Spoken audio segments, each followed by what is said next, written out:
Nesse caso daqui, o que aconteceu? Isso não foi calculado. Ou seja, veio o pleito da concessionária. Vamos lá, é porque são dois aditivos. O primeiro termo aditivo, que foi assinado em 2005, a gente não teve acesso ao processo administrativo. Eu vou comentar aqui. A gente teve acesso a alguns documentos assim recortados, mas o processo administrativo de discussão do termo a gente não teve acesso. Então, só que no segundo aditivo a gente teve acesso a todo o processo e, assim, isso não a agência ela foi completamente omissa, ou seja, quem deveria ter esse papel de receber o pleito e ponderar o pleito, ou seja, não, espera aí, vocês estão dizendo que teve desequilíbrio aqui, mas, em compensação, teve esse outro evento de desequilíbrio aqui. Vamos colocar tudo na mesa e vamos ver para que lado a balança cai. O processo ele simplesmente entrou e saiu.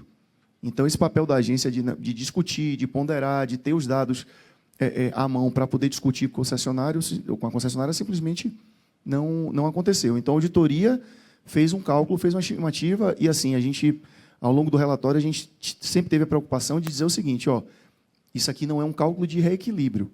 Eu tenho um achado de auditoria, o número que eu estou trazendo aqui é um efeito. Ou seja, eu estou querendo materializar o efeito do meu ponto de auditoria. Isso não significa que eu estou dizendo que você, a Gerba, deve pegar esse número como verdade e jogar... porque senão ia acontecer aquilo que eu comentei lá quando saiu a resolução. O tribunal já apurou aqui o desequilíbrio, vamos pegar o número deles, colocar aqui e vamos fazer o reequilíbrio com base no número deles. Então, ao longo do relatório e na conclusão, a gente fez questão de fazer esses comentários. Isso aqui é uma ponderação. Eu só estou dando aqui uma ordem de grandeza. Não estou apurando o número no detalhe, entendeu? Que, inclusive, é uma coisa que eu estava conversando com o Cláudio, só para eu entender. Quando vocês fazem esse tipo de achado aqui, discutindo premissa de modelagem, né, essa análise mais econômico-financeira, vocês têm o costume aqui de trazer esse cálculo do efeito para o relatório, ou seja, uma receita que não foi considerada ou algum erro, vocês trazem esse efeito quantitativo dentro do achado de auditoria? Geralmente a gente tenta trabalhar em cima da planilha, da planilha da deles. modelagem e fazer ali, inserir os números que a gente acha que seria o correto, né? Seja de receita ou de mudança de investimento, para a gente ter alguma coisa para comparar ali, né? Para dizer... Mas é um procedimento então, que vocês já fazem. É porque a gente estava conversando a possibilidade da gente pegar uma planilha e fazer alguns exercícios hoje no fim da tarde nessa linha, do tipo, eu tenho aqui uma modelagem com 100 milhões de CAPEX. A auditoria fez uma análise do projeto e entendeu que tinha uma superavaliação ali de 20 milhões. Enquanto esse 20 milhões impacta no aporte ou na contraprestação? A gente, no final da tarde, estava querendo fazer um exercício nessa linha. Sim, beleza? Legal. Tranquilo. Então, acho que ligou. Alô? Agora sim. O reequilíbrio, quando vocês calculam pelo fluxo caixa original ou pelo fluxo caixa marginal? Marginal? Mas o contrato de vocês normalmente é marginal? Do Estado, Vocês entendi, porque a gente varia, tem uns contratos, algumas coisas a gente divide. Novos investimentos, coisas que não estão previstas originalmente, a gente normalmente utiliza o fluxo de caixa marginal, está no nosso contrato assim, e o que já existe, tipo deslocamento de investimento, o que for, a gente utiliza o original. Meio termo. Beleza. Então, vou entrar aqui no caso concreto. Deixa só eu...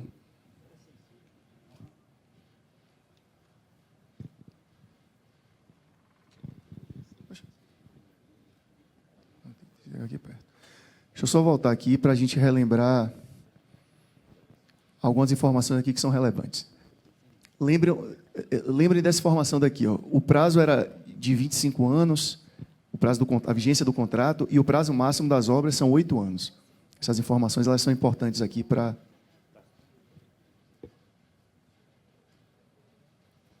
O pessoal da técnica. O passador... Companheiro? O passador não... Agora foi. Então, vamos lá.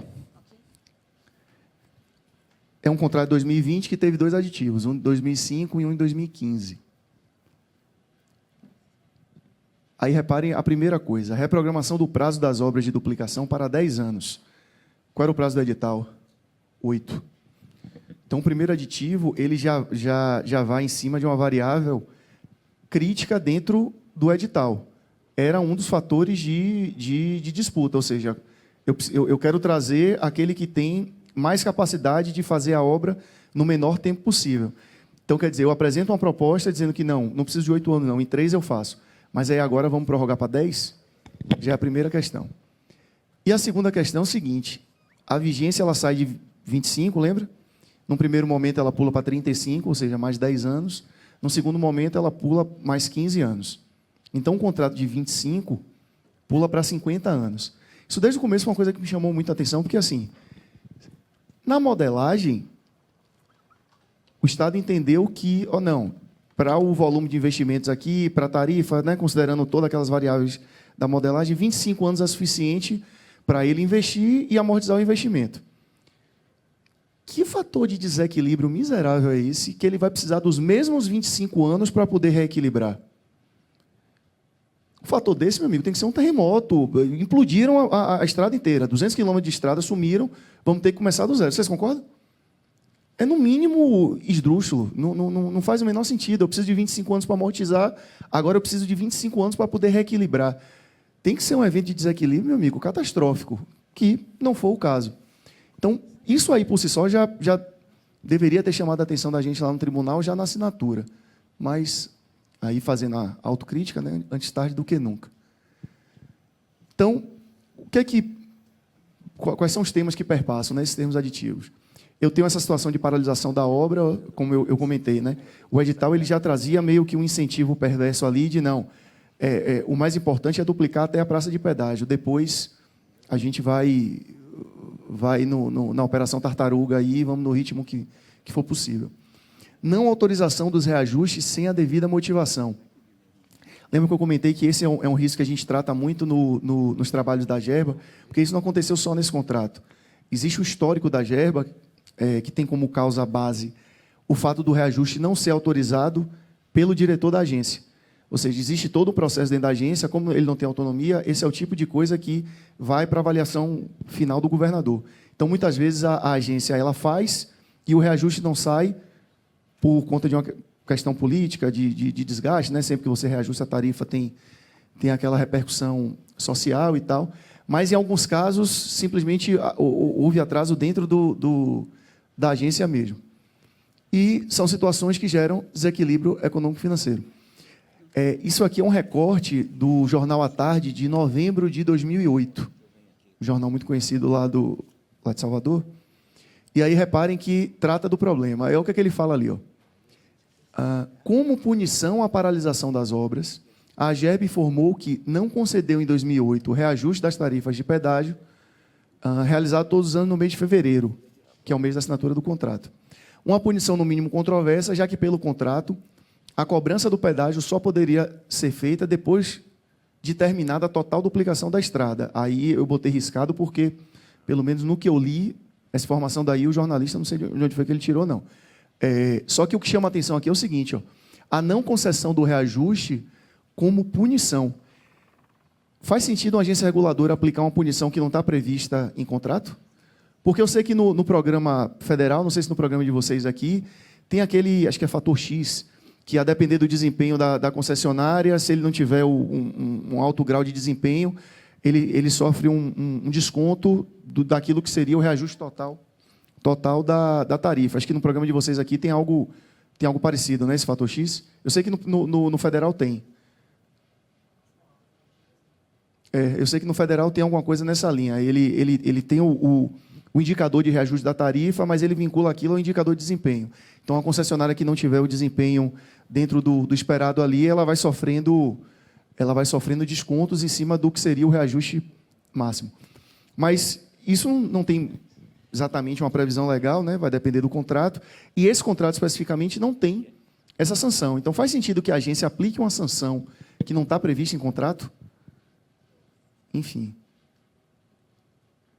A gente teve essa limitação de escopo, né, como eu estava te falando, a gente não teve acesso ao processo administrativo que instruiu o primeiro termo aditivo. E aí, assim, fazendo também uma meia-culpa.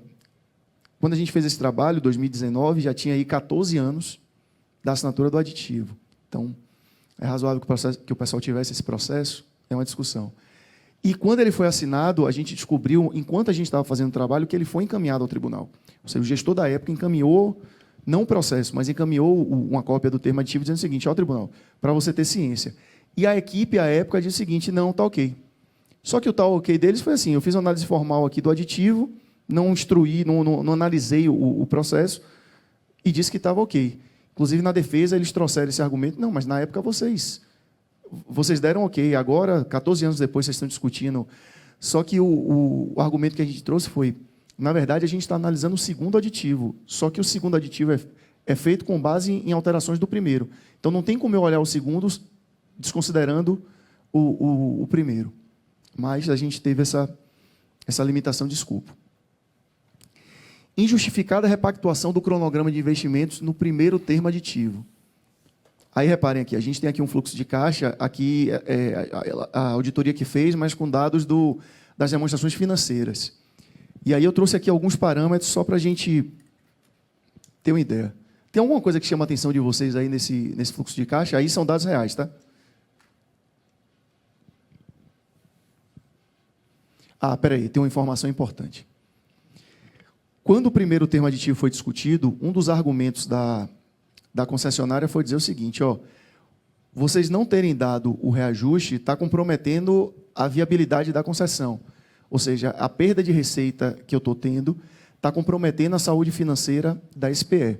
Isso foi um argumento que eles trouxeram dentro da discussão do termo aditivo. Então, a gente está pegando aí 6 anos de contrato, né? O que chama a atenção de vocês aí? Cadê o microfone?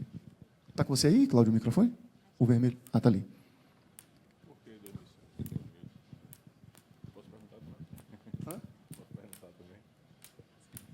Então, não parece demonstrações de quem está mal, né? Porque tem até a distribuição de JCP ali. JCP, para quem não sabe, é juros sobre capital próprio, ou seja, é uma forma de você remunerar o acionista. Faz sentido que uma empresa que está mal das pernas financeiramente distribua lucro, dividendo ou qualquer outra forma de... Ou seja, eu estou tirando receita da concessão para remunerar o acionista. Não que o acionista não mereça ser remunerado, mas é, no mínimo, incompatível com o argumento de que eu estou mal das pernas, eu estou perto de quebrar. Isso é uma questão. Reparem ali o fluxo de caixa, né? Cláudio até comentou. Geralmente, uma concessão ele vai ter uma geração negativa de caixa ali no começo, tal, e vai começar a dar lucro e geração positiva de caixa, ou seja, lá no futuro. Ou seja, a TIR ela vai se formando principalmente do meio da concessão para o final, né? A depender ali da modelagem. Mas percebam, ele tem prejuízo contábil ali nos 2 primeiros anos. Percebam que no terceiro ano ele já tem lucro. Aí, em 2003, ali, se eu não me engano, ele teve alguns investimentos ali e tal, comprometeu um pouquinho o resultado. E aí, depois, 2004 para frente, ele já tem lucro contábil. Percebam como a receita dele aumenta, já com a operação, ou seja, com coisa ali de 2, 3 anos, mais do que dobrou. E aí, percebam, mais do que dobrou sem o reajuste. Ou seja, se tivesse o reajuste, a receita dele, de fato, seria ainda muito maior. Mas sem o reajuste, percebam como os resultados dele são resultados positivos, vamos dizer assim, né? Então, tanto essa perspectiva da variação da receita, o comportamento tanto do lucro como do fluxo de caixa, e a existência do juros sobre capital próprio, são fatores que sinalizam o seguinte: ó, esse argumento que você está trazendo de que está perto de quebrar, ele não faz muito sentido, não. E aí, até uma coisa que eu estava comentando com o Maurício. A gente lá no tribunal, e estava comentando com o Cláudio também, a gente lá no tribunal não faz esse procedimento de pegar os dados reais da SPE, né, e comparar com o plano de negócio para, eventualmente, tentar identificar alguma distorção e trazer isso como um apontamento de auditoria. Antigamente, alguns auditores defendiam que isso deveria ser feito, mas é um procedimento que meio que vai de encontro à lógica de concessão. Ou seja, o concessionário, quando ele apresentou a proposta ali, claro, o plano de negócio ele tem sua função, né, vai servir para discussão de reequilíbrio e tal, mas a ideia não é a ideia do controle externo não é ficar acompanhando em que medida o que está sendo executado está aderente ao plano de negócio. O plano de negócio é uma estimativa, tem uma série de questões ali que vão naturalmente gerar distorção, até pelo prazo dos contratos, né, 25, 30, 35 anos. Então, o que a gente fez aqui foi trazer dados reais para poder contrapor o argumento da saúde financeira da concessionária. A gente não ficou comparando isso com o plano de negócio, tá?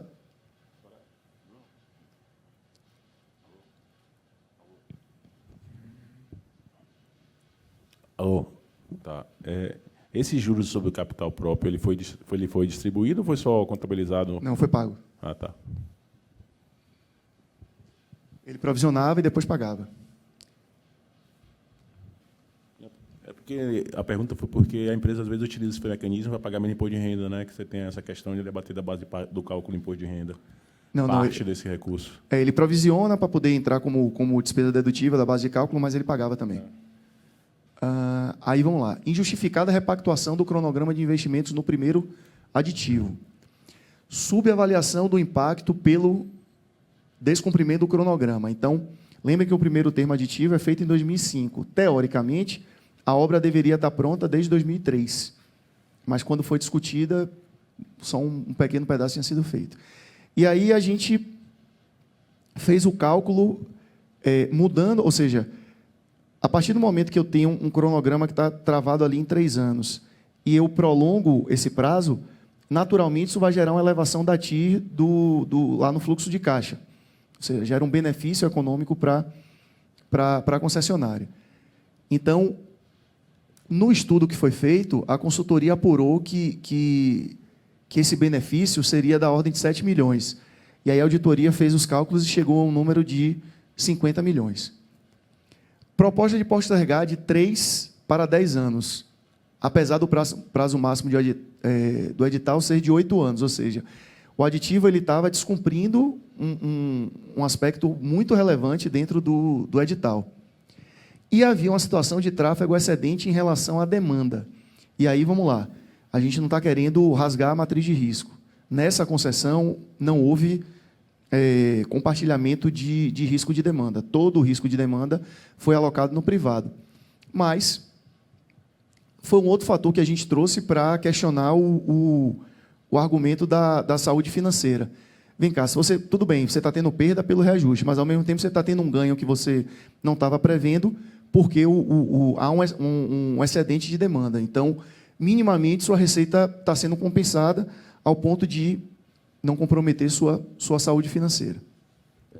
Deixa eu colocar outra coisa também. É o que a gente faz lá na Bahia.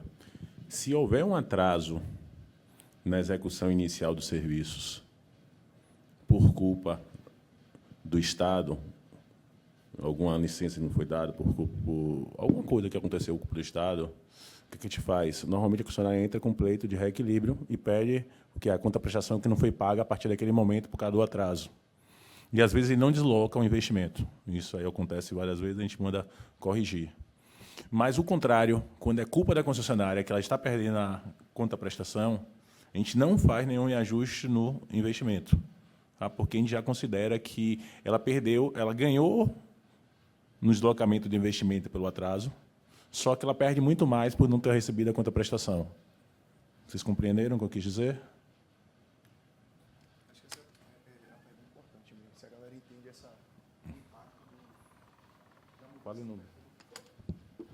Vocês já fizeram esse exercício de pegar pegar um fluxo de caixa do tipo, o investimento está concentrado em 5 anos.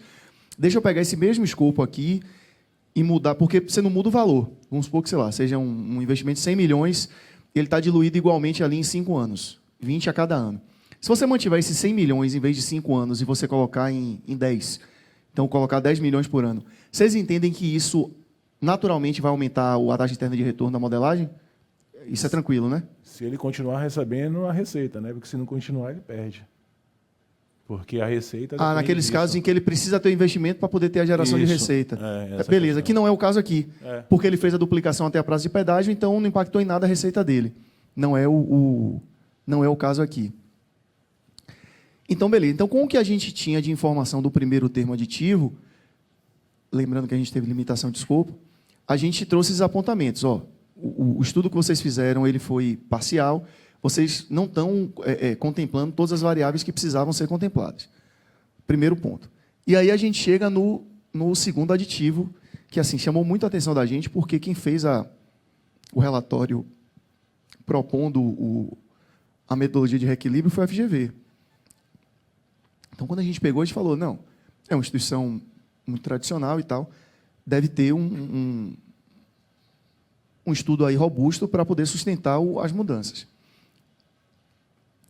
Só que aí o que aconteceu? Apareceu essa metodologia aqui que a gente não... Quer dizer, a gente até entendeu, né? Porque tem coisa que não dá para escrever no relatório. Mas vamos pensar o seguinte.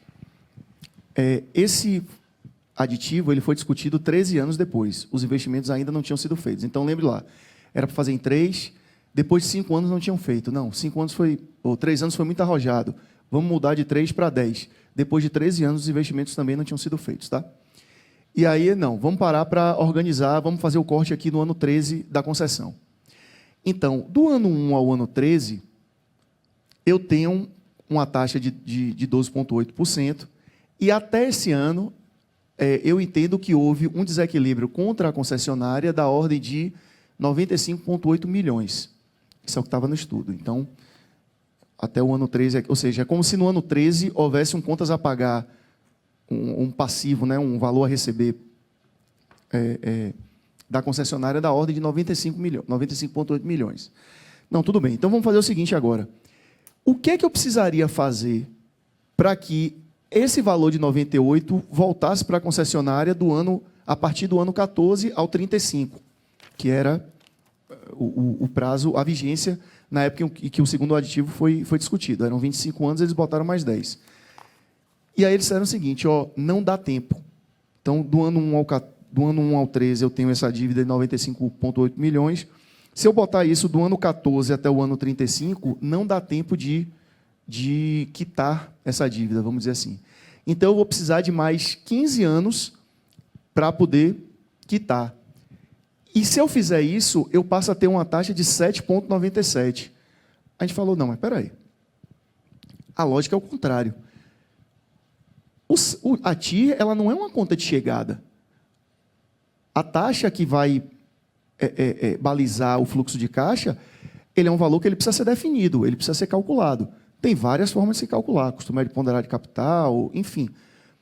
Mas é um valor que precisa ser calculado. Do jeito que eles fizeram na metodologia, ficou claro para a gente que a TIR virou uma conta de chegada. Ou seja, eu quero aumentar em mais 15 anos. Se eu fizer isso, qual o impacto na TIR?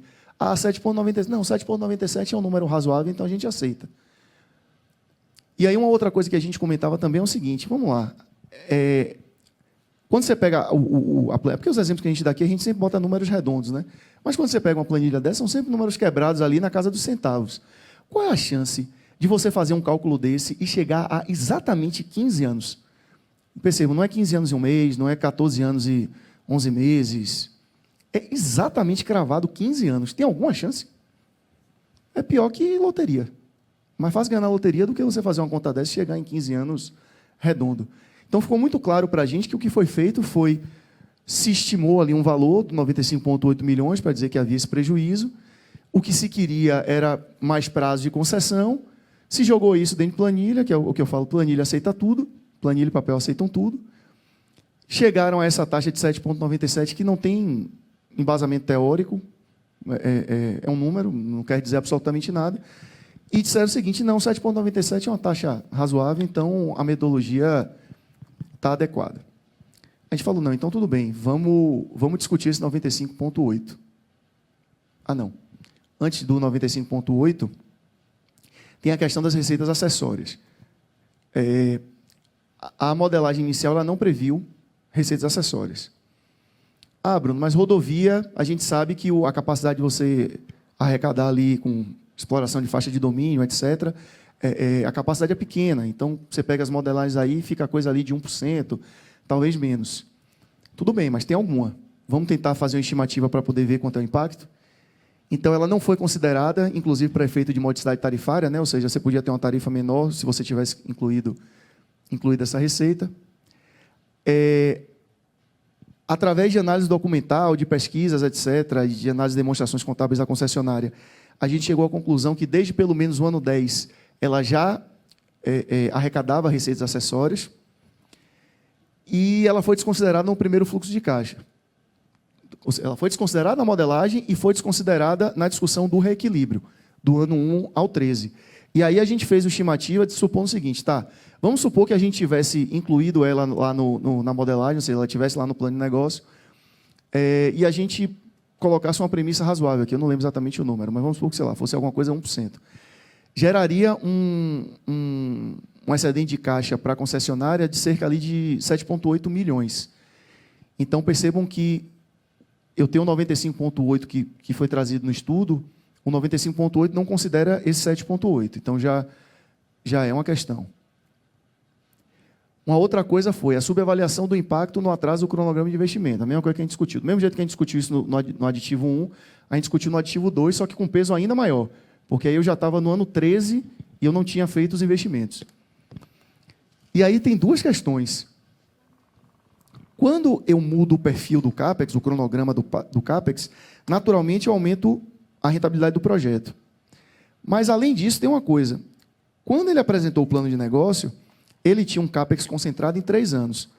O OPEX dele vai ser consequência desse CAPEX, ou seja, a partir do ano 4, ele vai ter tantos quilômetros de rodovia duplicada para ele poder operar e manter.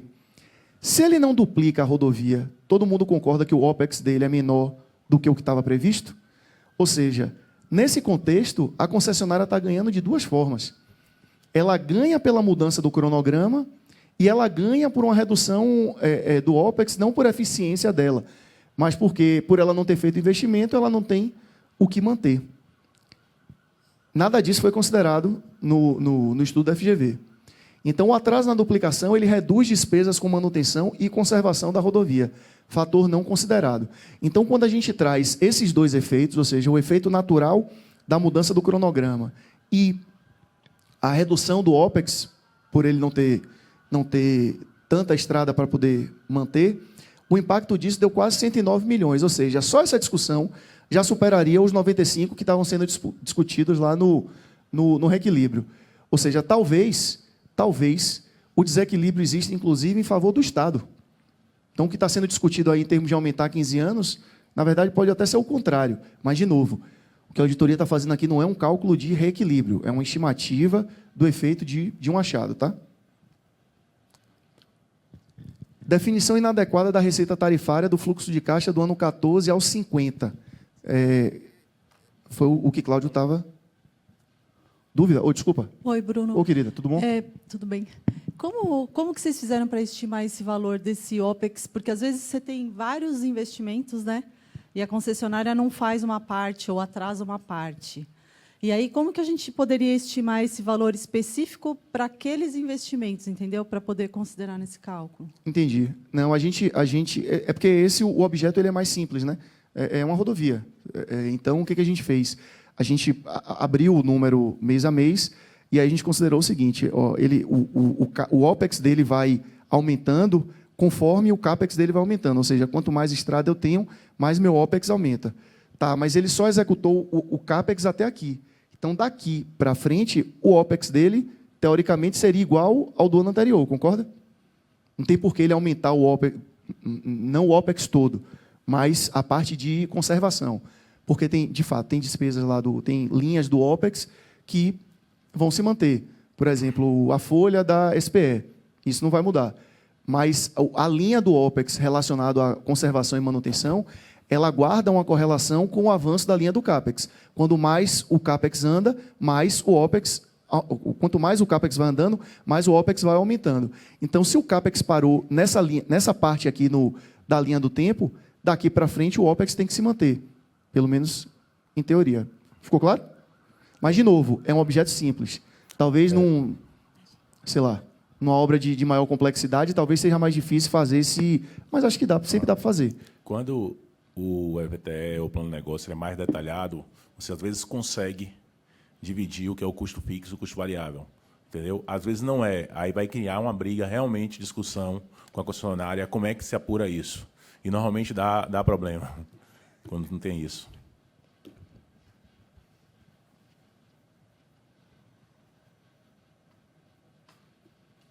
Mas, assim, até naquela linha que eu estava falando.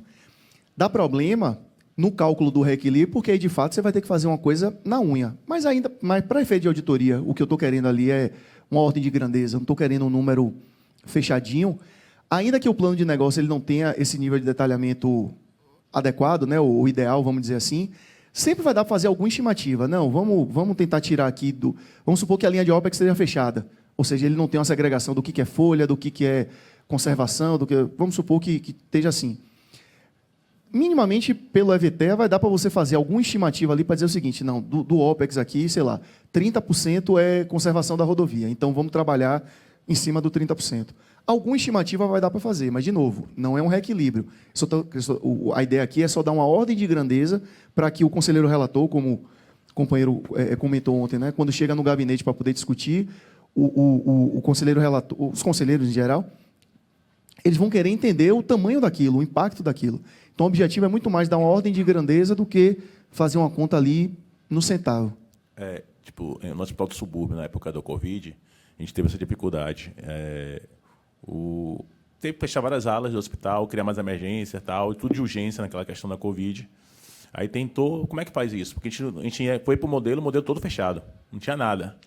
Aí, na época, se acertou de pegar, inclusive, os custos da empresa para fazer. Então, a empresa, o auditor, o verificador independente entrou no balanço das empresas, verificou com o que ele estava gastando e fez o ajuste baseado no próprio custo da empresa. É o mais correto? Acho que não, que você está pegando como posso dizer, a eficiência ou ineficiência da empresa. Só que, naquele momento da Covid, tipo assim, você não tinha nem como medir o que era ineficiente e o que era eficiente, entendeu? Foi a solução que se encontrou naquele momento.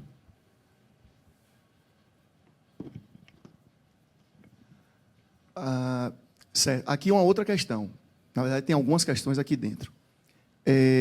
Cláudio, no começo, estava comentando essa discussão do em que contexto você discute reequilíbrio a partir do fluxo de caixa original e em que contexto você utiliza o fluxo de caixa marginal. A NTT, inclusive, ela tem uma resolução em que ela diz o seguinte, tudo bem, você pode fazer de um ou pode fazer de outro. Agora, quando a discussão for em cima do fluxo de caixa original, você vai discutir em cima daquilo que estava projetado. Então, nesse exemplo daqui, eu tinha projetado os 25 anos. Então, a discussão que eu tiver em cima dos 25 anos vai ser em cima daquilo que estava estimado lá no plano de negócio. Quando eu vou para uma discussão de fluxo de caixa marginal, aí eu vou para dados reais. Porque aí eu não tenho mais estimativa. Aí eu sei o que, de fato, eu estou discutindo aqui. Então, esse é um primeiro ponto. Só que, nesse caso, o que aconteceu? Quando a FGV fez o estudo, ela misturou as duas coisas, porque lembre que o estudo o marco de discussão do estudo foi o ano 14 da concessão. Ou seja, eu estava dentro ainda do fluxo de caixa original, só que eu prorrogava o prazo para fora da vigência do contrato. Então, eu acabei misturando as duas coisas. E aí, o que a gente discutiu? Não, mas espera aí. Se a gente está discutindo aqui ano 14, você já tem aí 13 anos de demanda apurada. Se você está prorrogando para cima, essa discussão ela equivale a um fluxo de caixa marginal. Então, nesse contexto, você precisa usar a demanda real para poder fazer a apuração.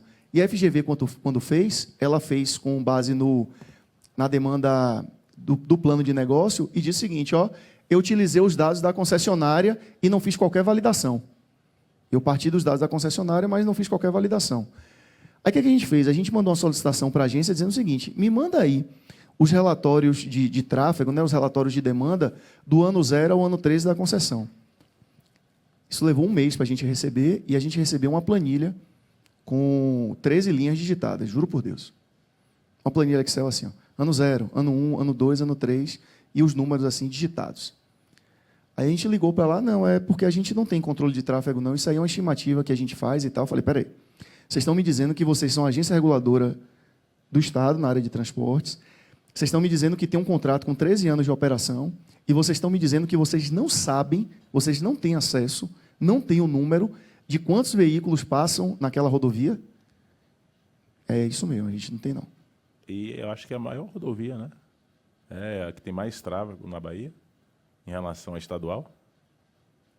Deve ser uma das. Rapaz, é um tráfego alto, de fato, mas se é a maior, boa pergunta. Boa pergunta.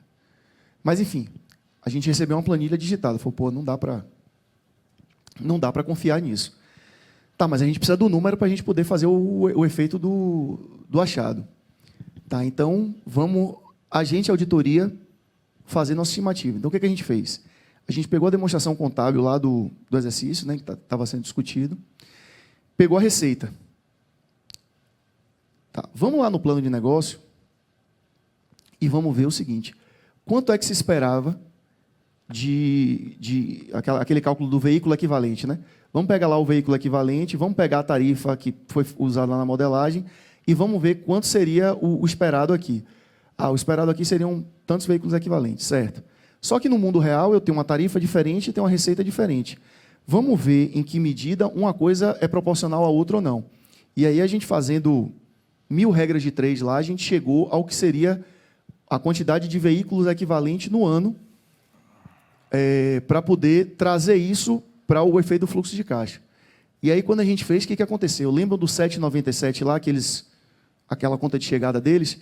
Quando a gente mudou a receita do ano 14 para essa receita que a gente calculou e manteve a projeção de receita, essa taxa saiu de 7,97 para 16,22. Ou seja, mais do que dobrou. Seria mais ou menos a diferença, o impacto, né, de você fazer a discussão do reequilíbrio com a demanda que estava lá no plano de negócio e a demanda real. Mas pô, isso é a estimativa da estimativa. Mas percebam, eu não tenho dado. Eu pedi. A agência disse que não tem. Entre fazer uma estimativa da estimativa e não fazer, a gente entendeu que valia fazer e deixar ressalva. Isso aqui não é um número fechado, é uma estimativa para dar ordem de grandeza do achado. Diga, Cláudio. É uma coisa importante também, a gente estava discutindo muito agora a questão de variação extraordinária disso, variação extraordinária daquilo, que isso é risco do Estado. Perceba que só buscam o Estado quando cai. Tá? A demanda caiu 50%, o transporte caiu tantos por cento. No caso desse, que a demanda está bem maior, em tese, do que estava previsto. Caberia, em minha cabeça, o Estado tentar fazer um estudo para saber se esse valor acima é uma variação extraordinária. Claro que vai entrar uma briga estatística do que é, o que não é extraordinário, o que é ordinário, mas o Estado deveria movimentar um pouquinho para ir atrás disso, para ver se teria algum tipo de direito em relação a essa questão. Aí vocês, como TCE, talvez, se tiver um caso desse aqui, de rodovias que tem uma demanda muito superior ao que estava previsto, tentar verificar algum tipo de estudo que possa determinar o que é ordinário nessa variação positiva, o que é extraordinário, e pedir esse reequilíbrio, no caso, a favor do Estado, no sentido inverso do que está acontecendo hoje. Ou até que a gente não avance, porque assim, sempre vai ter uma discussão jurídica aí da alocação. Desculpe, alguém.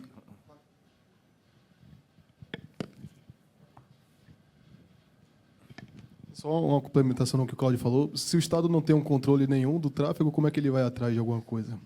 Sim, Nesse caso específico. Mas, por exemplo, o Bruno já sabe que está uma quantidade maior pelo que foi digitado na planilha, né? Você pegou pelo que foi digitado, né, pelo pessoal. Qual o valor, qual a quantidade de tráfego você considerou? A gente estimou com base, a gente comparou o que estava no plano de negócio com a receita real. E aí a gente fez.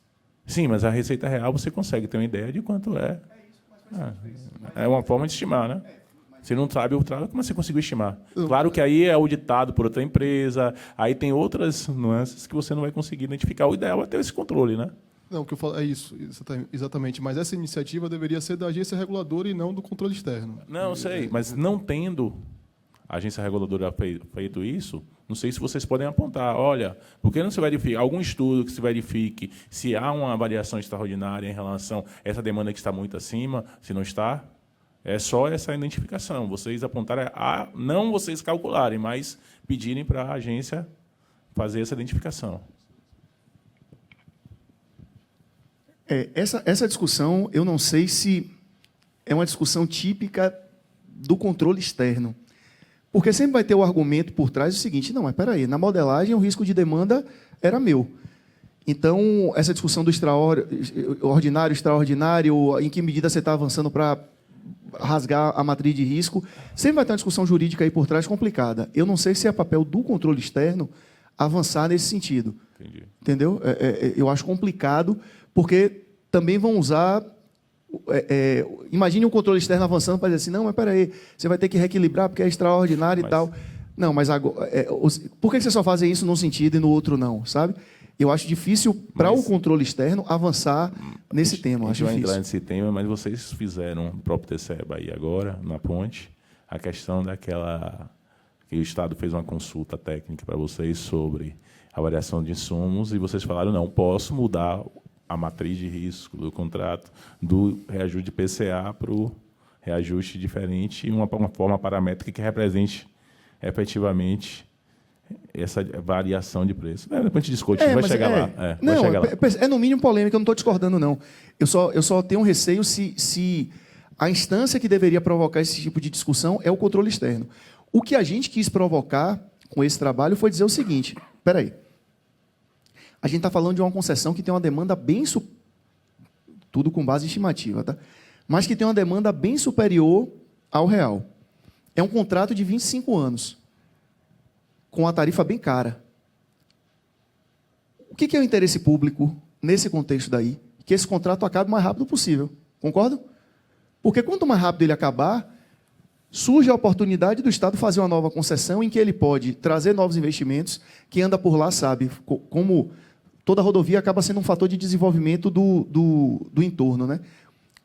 Meus pais têm casa na região, então eu sempre usei muito, sou usuário da linha verde. Não tenho o que falar enquanto usuário, qualidade, serviço, não tenho o que falar. Só que o que aconteceu? As margens da rodovia hoje são minicidades. Igreja, escola, comércio. Então, o que acontece? É uma rodovia duplicada, pavimento padrão Europa ali, só que com muita gente. Bicicleta, criança, tem muito tráfego de pessoas ali, muita gente circulando no entorno da rodovia. Então, o que acontece? Você vem 80, aí tem aqui se chama um pardal, né? É pardal? O controle de vela, radar, enfim. A rodovia é toda de radar. Então, ela vem ali a 80, cai para 60. Por quê? Porque tem uma escola, porque tem uma igreja, porque tem um comércio. Então, você vê a pista inteira assim, 80, 60. 80, 60. Tem pedaços ali que é muito mais uma via urbana do que uma estrada, do que uma rodovia. Então, por exemplo, o que é que precisa para poder resolver isso? Colocar uma terceira faixa, colocar mais passarelas? Nenhum desses investimentos está previsto. Se essa concessão acaba, eu consigo fazer uma nova modelagem para trazer um novo privado para poder trazer esses investimentos que melhorariam a qualidade do serviço, por exemplo. Ou eu poderia baixar muito a tarifa, que é uma tarifa bem alta. Hoje está aí quase, sei lá, R$15. É uma tarifa bem alta, apesar do serviço ser bom. Então, o que a gente quis trazer aqui de discussão é o seguinte, meu amigo, se a gente está falando de um pó de ouro, isso aqui é uma mina de dinheiro, sempre foi. Qual é o interesse público aqui? Quanto mais cedo acabar, melhor. Então, o que a gente quis trazer foi prorrogar esse contrato por 25 anos, está longe de ser interesse público. Está longe de ser interesse público. E aí, o que a gente tentou ao longo do relatório foi desconstruir essa ideia para poder alertar para essa questão. Ou alguém tem dúvida que não tem o menor cabimento esse contrato sair de 25 para 50 anos? Com base no que eu falei aqui. Alguém tem alguma dúvida que não tem o menor cabimento esse contrato sair de 25 para 50 anos? Se alguém pensa diferente, por favor, me diga aqui, porque pode até me ajudar em alguma diligência, mas assim, concluído o trabalho, o que a gente propôs? Tornar sem efeito a prorrogação por 10 anos, tornar sem efeito a fixação da nova taxa e a prorrogação por mais de 15 anos. E a gente recomendou uma sinalização dizendo o seguinte, se vocês entendem que há desequilíbrio, que seja instaurado um processo administrativo, que sejam trazidos para a mesa os argumentos pró-concessionária, pró-Estado, e que, se for o caso, você faz um terceiro termo aditivo com o resultado da discussão. Mas o que tem hoje não pode permanecer. E aí, percebam, esse processo é de 2019. Engraçado que, quando a gente fez, qual era a preocupação da gente? Vamos fazer logo, porque a vigência original do contrato acaba em fevereiro de 2025. Lá em 2019 parecia um futuro bem distante, mas o futuro sempre chega. E aí, ao fazer a autocrítica, o tribunal ainda não apreciou esse processo. Então, percebam ali, a diligência da auditoria, a primeira diligência desse trabalho levou 2 anos. A gente concluiu em dezembro de 19, ele voltou para a auditoria analisar os argumentos e em dezembro de 21. E aí teve um fator engraçado que foi o seguinte, a concessionária, quando foi notificada, ela respondeu dizendo o seguinte, não, eu preciso que, para eu exercer minha ampla defesa contraditório, eu preciso que a auditoria encaminhe as planilhas deles com os cálculos, né, dos efeitos, para que a gente possa revisar as planilhas e ver em que medida eles estão certo ou errado. Eu falei, não, mas espera aí. A concessionária que vai me auditar? E aí ficou esse impasse, não, mas e aí? Eu falei, não, e aí não vou dar minha planilha. Até porque o que eu fiz não foi um cálculo de reequilíbrio. Eu estimei o efeito de um achado. Imagine se todo o trabalho que eu fizer, a concessionária fala assim, não me dê aí sua planilha aberta. Não, minto, eu contei o final da piada. Na verdade, eles pediram a planilha, eu falei, não, tudo bem. Eu peguei a planilha, imprimi em PDF e mandei. Aí os caras, não, pô, eu quero a planilha aberta. Eu falei, não, irmão, aí é mais caro. Não tem planilha aberta. Para vocês, está tudo certo. Mas para a concessionária, não tem porquê eu abrir minha planilha, enfim. E aí ficou essa discussão e, no final, a gente não entregou, não. Mas teve essa primeira diligência 2 anos depois. O Ministério Público deu parecer com notificação. Depois, 2024, de novo, foi sobrestado. Por que foi sobrestado? A gente foi chamado para uma reunião, reparem que isso 3 anos depois, né? 3 anos depois. A gente foi chamado para uma reunião com vários atores do Estado, o Ministério Público Estadual, o Ministério Público de Contas e tal. E eles, não, de fato, vocês têm razão, está errado mesmo. A gente está elaborando um termo de referência para poder contratar uma consultoria para que seja feito um novo reequilíbrio. Eu falei, não, tranquilo. Mas, percebam, tem uma série de implicações aí e tal. A gente vai fazer um pedido para que o processo seja sobrestado até que esse novo estudo que a gente está contratando seja concluído, para que a gente possa ver qual é o resultado final e tal. Aí eu falei, não, é uma decisão que não cabe à auditoria. Aí o relator do processo é que vai decidir. E aí o relator entendeu pelo sobrestamento, isso lá em 2024. Nesse meio tempo, a concessão foi vendida, né, o acionista passou aí uma venda de 200 milhões, e o aditivo entrou em vigência, 21 de fevereiro de 2025. Então, já tem até uma discussão jurídica aí do tipo, pô, mas e aí, você anular um aditivo que já está em vigor, qual é o impacto disso em termos de segurança jurídica, etc. Em junho de 25, agora, desceu para a gente, para a diligência. Em setembro de 25, desceu para a gente também em diligência. Em todos os casos, a gente contrapôs os argumentos e falou, não, a gente mantém o que a gente pediu lá em 2019. E aí, hoje, esse processo está no Ministério Público de Contas. Torço eu para a emissão de parecer, para ficar em condição de ser apreciado pelo plenário. Eu acho que é o último slide esse aqui, deixa eu ver. Pronto, aqui, esse processo de 2017 foi o que gerou o destaque dos aditivos, e o de 2019 foi esse que eu apresentei para vocês. Então, botei o link aí, quem quiser dar uma olhada no processo como um todo. Esse 2019 está grande, viu? Menino, bichinho está grande. Gente, alguém tem alguma dúvida, algum comentário, algum esclarecimento, alguma complementação em cima do que foi discutido? Fiquem à vontade. É um favor que vocês me fazem, até para, se vier em diligência pela 8ª vez, eu já ter o argumento pronto ali para falar. Se não, aí eu antes da gente avançar para a ponte. Então, percebam, a gente tem uma resolução lá no tribunal que trata do tema PPPs e concessões. A resolução ela é dividida em 4 fases. A gente tem a fase 1 e a fase 2, que, no entender da gente, são fases que faz muito mais sentido, ou é fortemente recomendado que sejam feitas na concomitância. E a gente tem a etapa de planejamento e a etapa de licitação. Para PPPs, a gente está fazendo de 100%. Para concessões, depende, nem sempre. Fases 1 e 2, planejamento e licitação. Fases 3 e 4, formalização contratual e execução do contrato.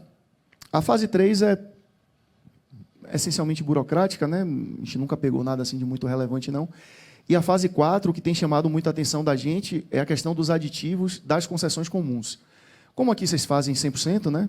Eu continuo sofrendo cada vez que eu penso nisso, que vocês fazem 100% dos contratos.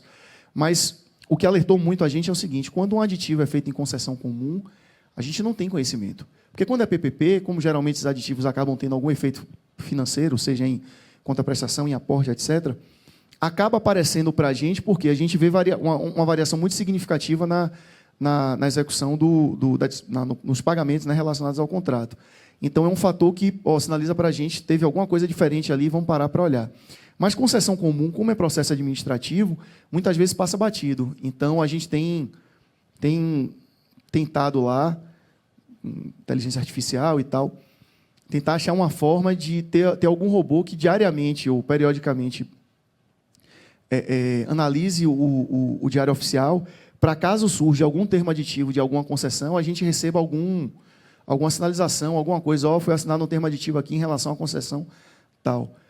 Para, em caso de, se for o caso, a gente poder, pelo menos, ter conhecimento, ver se tem alguma coisa ali que chame muita atenção e tal, mas a gente ainda não conseguiu avançar nesse sentido, não. Beleza, deixa eu mudar aqui a apresentação.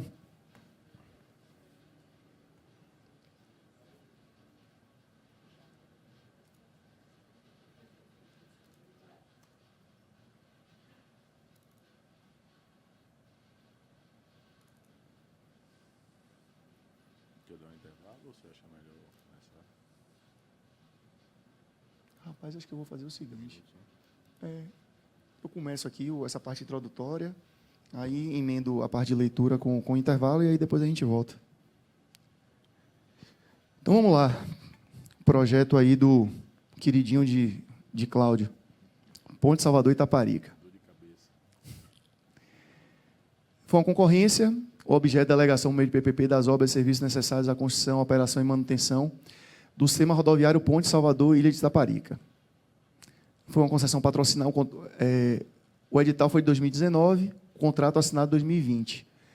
É uma concessão patrocinada de 35 anos, contraprestação anual máxima de 56 milhões, aporte 1,5 bilhão, um CAPEX estimado de 5,5 bi, e a concessionária foi um consórcio de empresas chinesas, grandes empresas chinesas. Tá? Quais eram as expectativas em relação a esse projeto? Né? É uma ponte com um pouco mais ali de 12 quilômetros de extensão, segunda maior da América Latina, uma demanda diária de 29 mil veículos equivalentes já no primeiro ano, mais de 7 mil vagas de emprego durante a realização da obra, ligação mais curta e rápida entre capital e rodovias federais, reduzindo 100 quilômetros de viagem. Serão beneficiados 250 municípios e 10 milhões de baianos. Para vocês terem ideia, a Bahia tem 417 municípios, ou seja, a ponte impacta ali mais da metade dos municípios baianos e a Bahia tem 14 milhões de população. Então, percebam o tamanho do projeto, né? A repercussão desse projeto. Maior distribuição do PIB pelo interior, que é altamente concentrado na capital, e exploração das potencialidades turísticas de diversos municípios. Só para explicar um pouquinho aqui, para vocês entenderem, né, a estratégia da coisa. Vocês entenderam que estão vendo ali Feira de São Joaquim? Ali é Salvador. Lembra que eu falei que, Cláudio também, Salvador é um V? Aqui é o Farol da Barra. Essa ponta aqui é o Farol da Barra. O lado... Então, quem quiser sair de Salvador, se sair pelo norte, vai pegar a linha verde, que foi o que eu apresentei agora. Quem quiser sair aqui para o oeste, vai pegar a BR-324, sentido Feira de Santana. Estão vendo aqui em cima? Então, quem quiser sair pelo oeste, sai por lá. E quem quiser sair de Salvador para o sul da Bahia, vai ter um pequeno problema, que é a Baía de Todos os Santos, que é esse pedação de água aqui, tá vendo? Então, quais são as formas que você tem hoje de sair de Salvador para ir para o sul? Ou você contorna a Baía de Todos os Santos, e aí você vem pegar uma rodovia, tal, vai dar essa volta toda aqui, para descer aqui por Cruz das Almas, Santo Antônio de Jesus, Nazaré, e aí descer aqui. Morro de São Paulo todo mundo conhece, né? Morro de São Paulo, Porto Seguro, Itacaré. Então, quem quiser descer para cá vai ter que contornar a Baía de Todos os Santos toda para descer. Ou vai ter que pegar o famigerado ferryboat, muito conhecido dos baianos. Então, percebam que esse contexto daí envolve uma série de contratos que a gente audita com alguma frequência.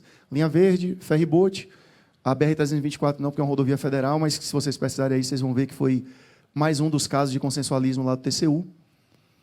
E o ferryboat que eu falei, né? Porque aí com o ferryboat você vai para a ilha de Itaparica, é onde está escrito aqui Gameleira, tá vendo?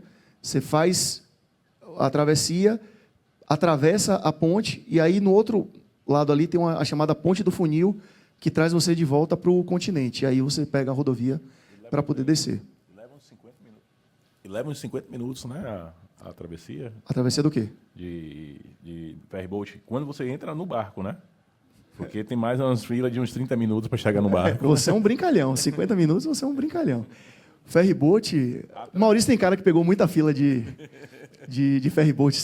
Porque o ferryboat ele tem hora marcada e tem a demanda espontânea, né? O hora marcada é menos mal, que aí você precisa chegar ali com meia hora de antecedência, a travessia, se o ferry não afundar, leva ali mais ou menos 1 hora.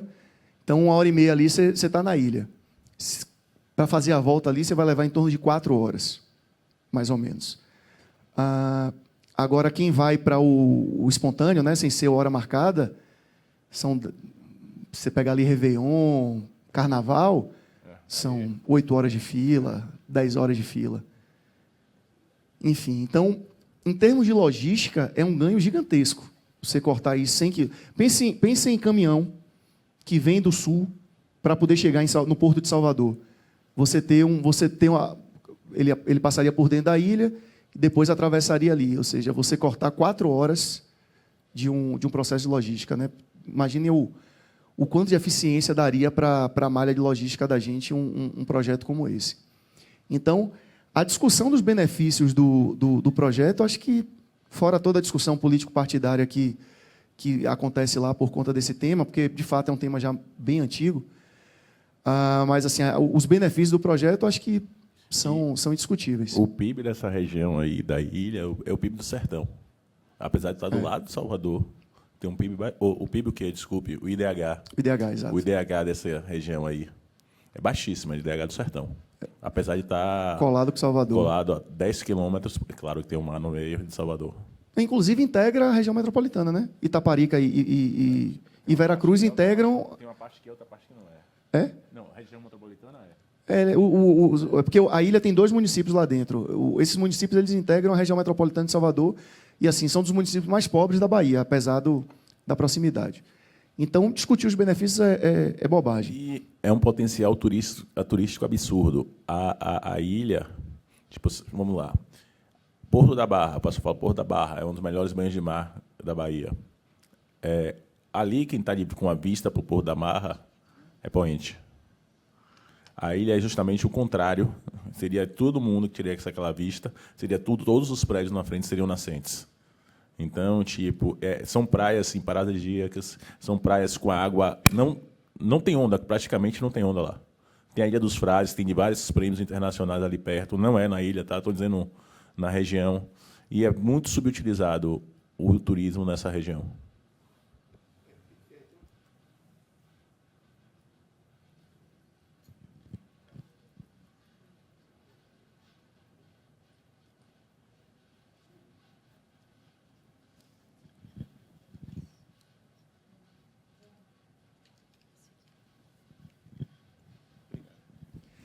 Aí tem discussões hoje lá com relação ao impacto ambiental, impacto em povos originários, enfim, tem algumas discussões ali que estão sendo ainda conduzidas, mas, enfim, é um projeto que discutir os benefícios dele eu acho bobagem.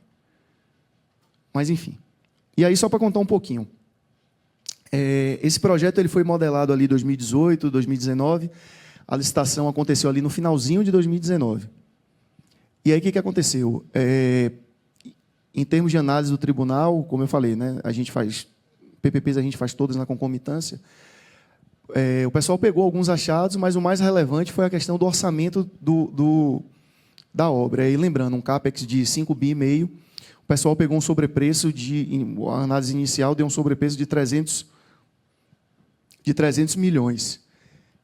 E aí, por conta disso, a gente conversou muito com o pessoal da Secretaria de Infraestrutura, o pessoal discordou da análise e entendeu que a licitação seguiria mesmo assim. Então, a gente entrou com um pedido de cautelar.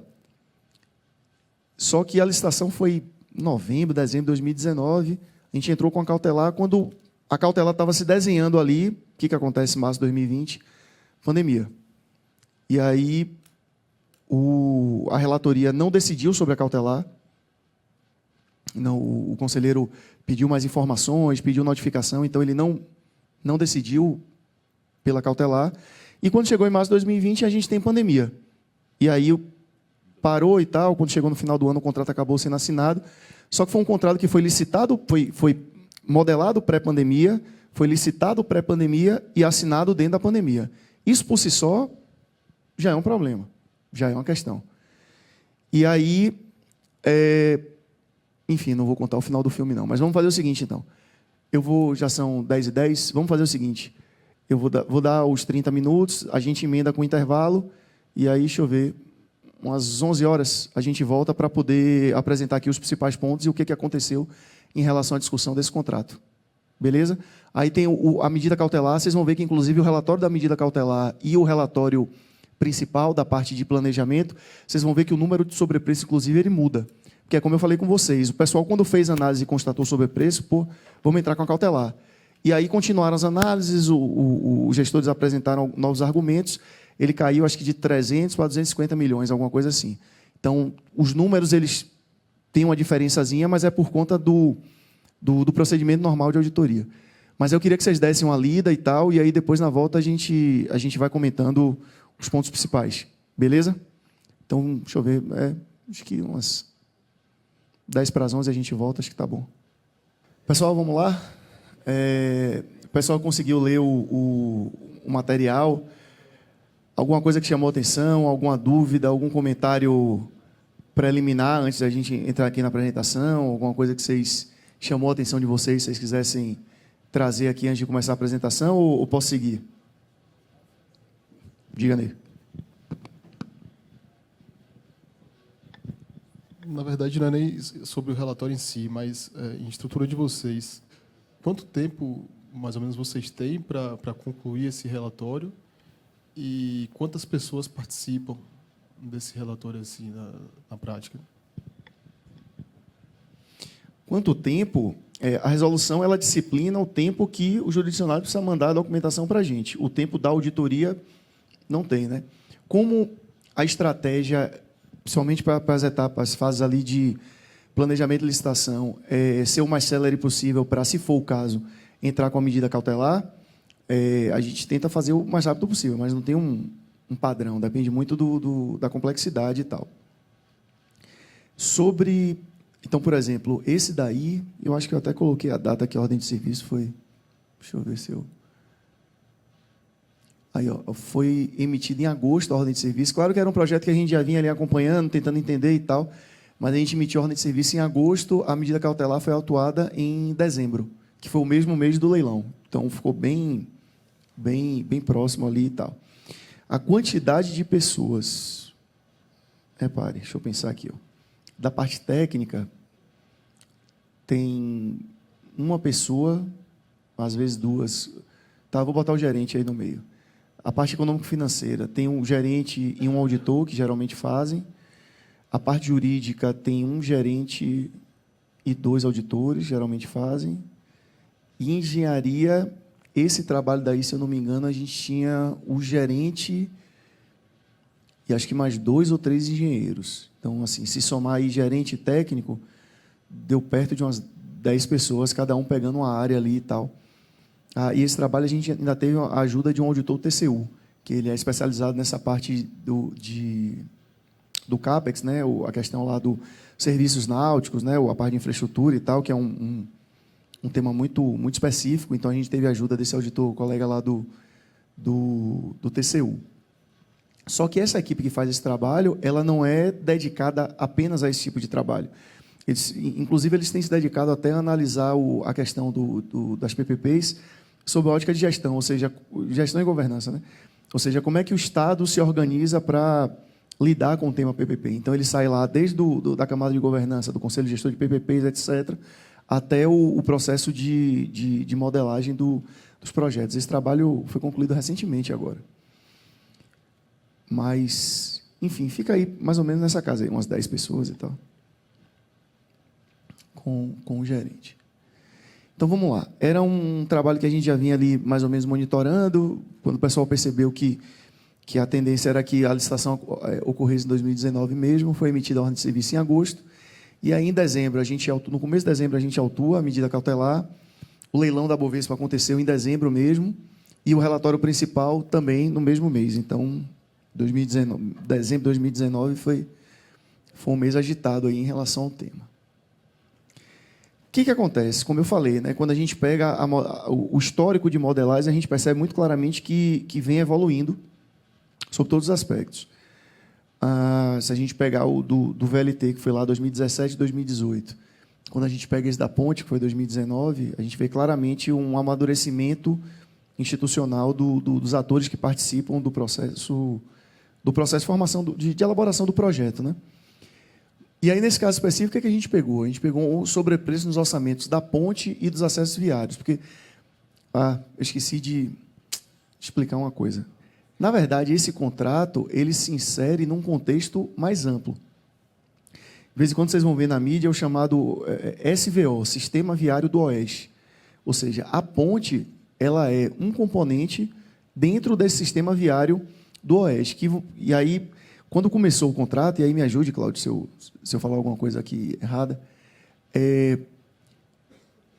a modelagem ela pegava, inclusive, aspectos relacionados à Ponte do Funil, que é a saída da Ponte Itaparica voltando para o continente, e algumas obras aqui nessa região de Nazaré, Santo Antônio, enfim, era um negócio muito mais amplo que pegava essa região toda aqui. Só que o projeto era muito inchado, né? Muito grande, quase que inviável você ter uma empresa que absorvesse tudo aquilo. Então, o projeto ele foi sendo ajustado para tentar tornar ele minimamente viável para o que existia de operador privado na época. Mas a ideia é que fosse algo muito maior. Então, além da ponte ali, a ilha de Itaparica ela tem uma pista, que é a BA-001, que é a pista mais tradicional aqui da ilha, que é... Imagine a ilha como se fosse um retângulo. Hoje eu tenho uma pista que acompanha um lado do retângulo. A PPP ela vai fazer uma pista no lado contrário.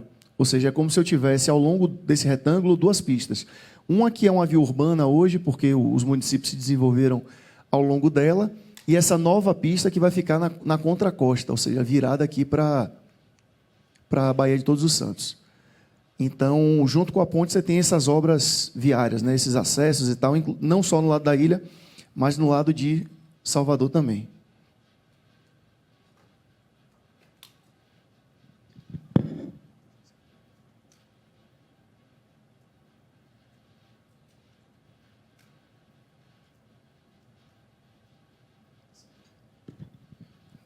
Companheiro, eu acho que essa pilha aqui do passador, ela está... Acho que ela está... Aqui, ó. Está tendo algum problema aqui que ele não está passando. Tá bom. Obrigado. Vai lá. Pode seguir. Pode vir.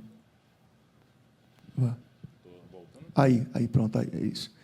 Então, na análise do CAPEX, o que é que a gente identificou? A gente não teve problema em relação a projetos, a estruturação dos projetos, o pessoal de engenharia entendeu que estava adequado, que estava ok, mas a gente identificou o sobrepreço nos orçamentos.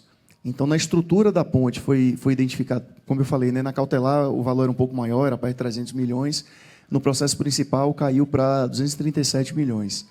E aí o procedimento foi, o pessoal fez curva ABC, pegou 12 serviços que equivaliam a mais de 50% do orçamento, e aí os principais serviços foram essa parte de apoio náutico e o fornecimento, o lançamento de concreto na estrutura. Na parte de acessos viários, o pessoal pegou um sobrepreço de 7,5 milhões em relação à composição de preços e 3,6 milhões em relação à quantidade, mas se a gente pensar essa parte do sobrepreço dentro do total do CAPEX, eu diria que é quase que imaterial. Só que essa situação ocorreu entre os anos... esqueci de falar. Na modelagem inicial... querida, obrigado. Né? Na modelagem inicial, o cronograma do CAPEX eram 5 anos. E aí, o que aconteceu? Essa situação aqui do sobrepreço ela foi constatada em serviços que foram sendo executados ao longo desses 5 anos. Porque a obra... o primeiro ano era para a parte de projeto, licenciamento, etc., e a obra estaria concentrada entre os anos 2 e 5 do contrato. E esse sobrepreço aí aconteceu ao longo desses vários anos. Então, o que aconteceu?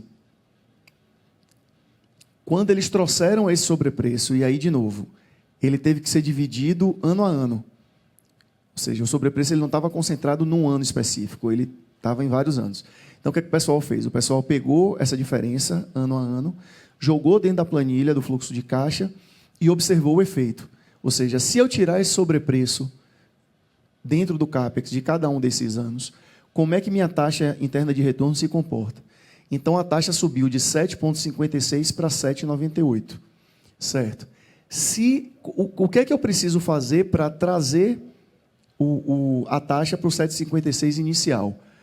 Ou eu ajusto o aporte, e aí sairia de 1,5 bilhão para 1,25 bilhão, ou eu ajusto a contraprestação anual, que sairia de 56 milhões para 24. Foi o que fundamentou a cautelar, porque no entendimento da auditoria, peraí, você está licitando e a variável que está sendo licitada são 56 milhões. Se você ajustar o projeto conforme o sobrepreço que a gente está apontando, você não vai mais licitar 56, você vai licitar 24 milhões. Ou seja, o desconto vai ser... Porque um dos argumentos dos gestores era o seguinte, não, mas se eventualmente tiver um sobrepreço, esse sobrepreço ele vai ser absorvido dentro da disputa licitatória. É um argumento até válido, desde que tenha disputa. E aí o histórico, que é uma coisa que eu converso com o Cláudio, me incomoda muito nas licitações lá, é a gente perceber que, acho que 100% das licitações de PPPs lá, a gente teve um licitante. Teve uma que foi deserta. Não, então é coisa bem antiga. Concorrência, mas parece que não foi minha época, não. Me disseram isso, pelo menos. Então tá? É coisa bem antiga. Só se fosse lá do emissário, submarino, alguma coisa assim. Porque eu acho que as da saúde, nenhuma teve concorrência. Eu acho que foi subúrbio, eu acho que teve alguma coisa. Não tenho certeza. Eu acho que não, mas, enfim. Estrada do Feijão. Pô, quantos Não operadores teve. de rodovia a gente tem no Brasil? Aqui em São Paulo, Ave Maria. Governo federal. Por Eu acho que foi subúrbio, tá? Eu acho que foi subúrbio. Não tenho certeza, não. Os que eu venho acompanhando, assim, tudo bem que o da Estrada do Feijão, ele tem uma ponte, mas acho que é 1 quilômetro e pouco, nada muito complexo. Então, assim, quantos operadores de rodovia a gente tem no governo federal, a gente tem aqui em São Paulo? Por que nenhum deles apresentou proposta lá na Estrada do Feijão? Esse da ponte Salvador Itaparica, eu até entendo a complexidade da questão da ponte, né? De fato, não é apesar de ser rodovia, não é qualquer operador que consegue entrar. Mas VLT foi licitante único, metrô foi licitante único, né? Enfim, é uma coisa que chama muita atenção. Então, se tivesse concorrência, tudo bem, a gente podia ter esse efeito minimamente sendo mitigado, mas o histórico diz que não tem, e mais uma vez, nesse caso, não teve. A proposta vencedora levou pelo valor praticamente cheio, praticamente não teve desconto. E aí a simulação do efeito ali da taxa ficou basicamente aporte contra prestação, porque a gente entende que fazer essa simulação na tarifa, ela traz um grau de complexidade que talvez a gente não consiga captar, porque existe essa relação entre tarifa e demanda. Então, vamos supor que a tarifa licitada, se não me engano, eram R$ 45,00 o pedágio, era R$ 45 de ida, R$ 5,00 na volta, se voltasse no mesmo dia, enfim, tinha algumas condições, mas a tarifa seria R$ 45,00. Se eu mudo esse valor de tarifa, é como se eu estivesse invalidando o estudo de demanda, porque a demanda foi feita para uma tarifa de R$ 45,00. Se eu mexo em um, obrigatoriamente eu teria que mexer no outro. Então, como é que eu traria para a discussão de efeito o impacto na demanda? Então, a gente acaba não fazendo a simulação no valor da tarifa. Então, a gente olhou basicamente aporte e contraprestação. Ressarcimento irregular dos estudos preliminares. Teve uma discussão lá, porque tem aquele dispositivo da lei que fala que o vencedor da licitação ele precisa ressarcir o poder público, né, por conta dos estudos e tal.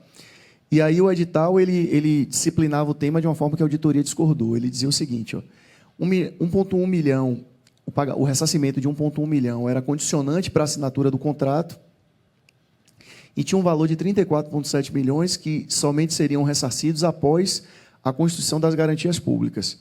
Aí a primeira discussão foi, a lei não traz essa condicionante, né? O edital está trazendo, mas, enfim. E aí alguns outros valores, a auditoria entendeu que deveriam estar na discussão e ficaram de fora, que era um outro valor de 1,1 milhão, referente ao contrato para atualização do orçamento base da licitação. O orçamento base da licitação foi atualizado com valores de janeiro de 2019, e um valor de 9 milhões referente a um estudo e relatório de impacto ambiental. Ou seja, mais de 10 milhões não estavam na conta, e tinha esse valor de 34,7 que ficou condicionado à constituição das garantias. Mas pode pensar assim, Bruno, tipo, em tese, se estiver na conta, o Estado vai ter que pagar por meio de aporte e ainda vai pagar com taxa interna de retorno. Então, bem sério, eu não vejo muito sentido. Ele ia estar na conta, não devia estar. Tipo, na verdade, o Estado está pagando de qualquer forma, ou antes ou depois. Seja não tendo um ressarcimento, ele pagou para quem fez o estudo. Tendo um ressarcimento, ele vai pagar concessionária com tributo, com isso, vai pagar parcelado com taxa de retorno. Porque se você tira isso da conta, em tese, a conta-prestação baixa o valor. Entendeu? Não, tudo bem, mas... Quando a concessionária fez o plano de negócio dela, ela coloca o plano de negócio dela essa despesa. Se você tirar essa despesa do plano de negócio da concessionária, ou do Estado, ou da BTE, o que acontece? A conta-prestação vai reduzir. Em tese, independente de quem... Sempre o Estado está pagando aqui. Tá? No caso da PPP. Em concessão, claro, sempre o usuário vai estar pagando. Não, tudo bem. Quando você fala concessão, até entendo o sentido que vai pagar não é o cofre público diretamente. Mas quando é PPP, sempre acaba sendo refletido no valor da conta-prestação maior. Entendeu? Só em relação a esse ponto. Precisava ter conversado isso com o legislador, né? Enfim. Ausência de indicação e características de bens reversíveis, também foi uma discussão lá, porque tinha um trecho que não estava bem delimitado, referente a um pedaço ali que entraria como bem reversível e tal,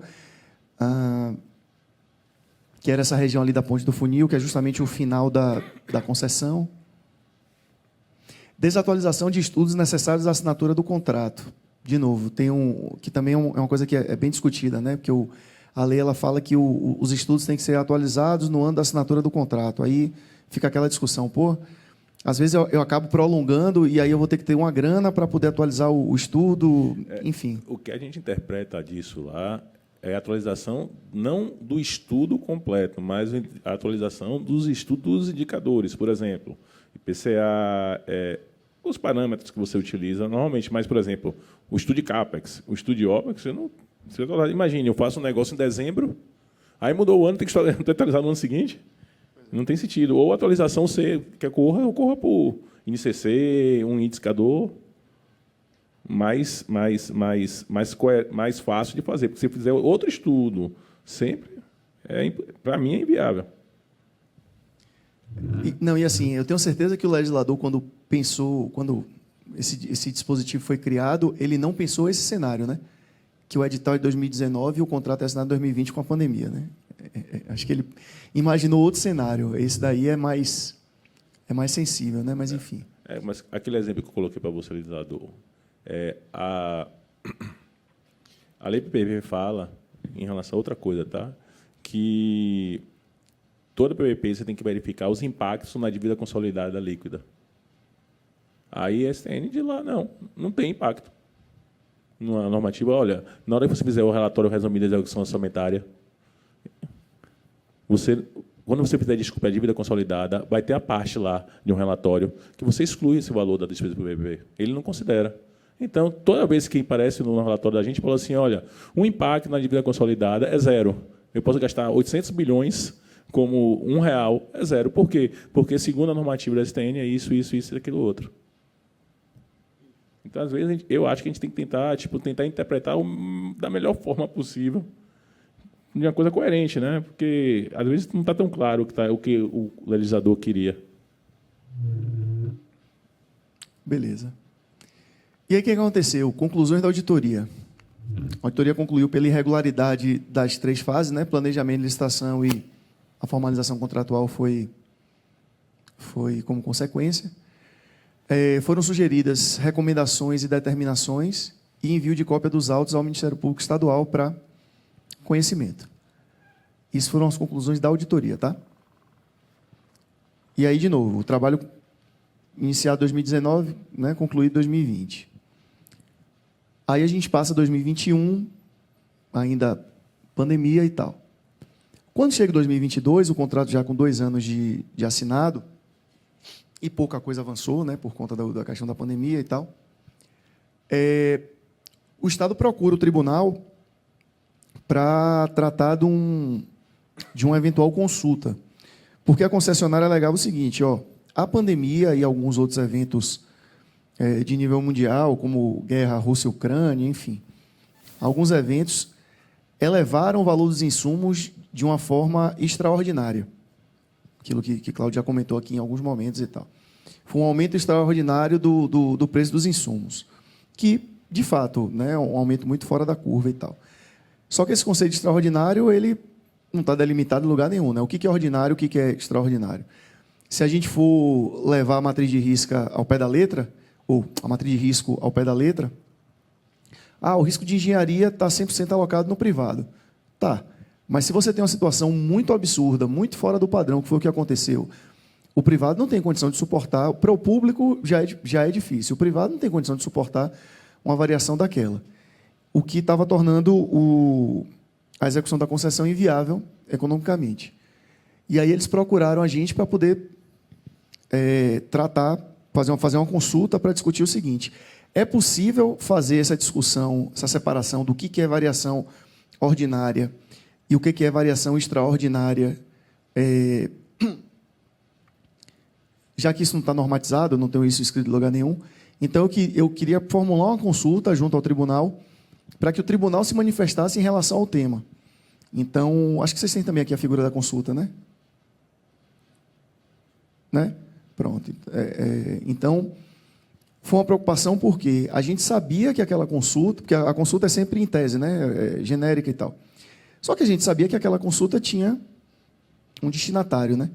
Então, a gente respondeu, mas sempre com uma preocupação assim, a gente sabe que isso vai ser usado para a discussão do contrato da ponte, mas a gente tem que pensar que qualquer outro concessionário, qualquer outro ator pode utilizar o resultado da consulta e tentar aplicar aquilo para a sua realidade. Então, a gente respondeu, o material está aí, tanto o pedido do Executivo como o nosso parecer e a resolução do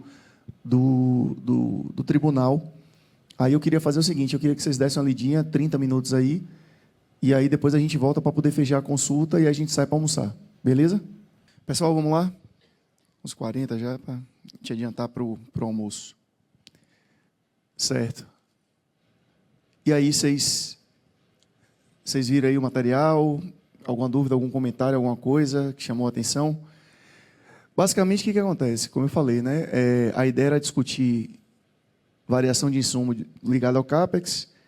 O Executivo formulou 5 perguntas e a ideia do parecer era que a gente respondesse de forma objetiva a cada uma daquelas perguntas.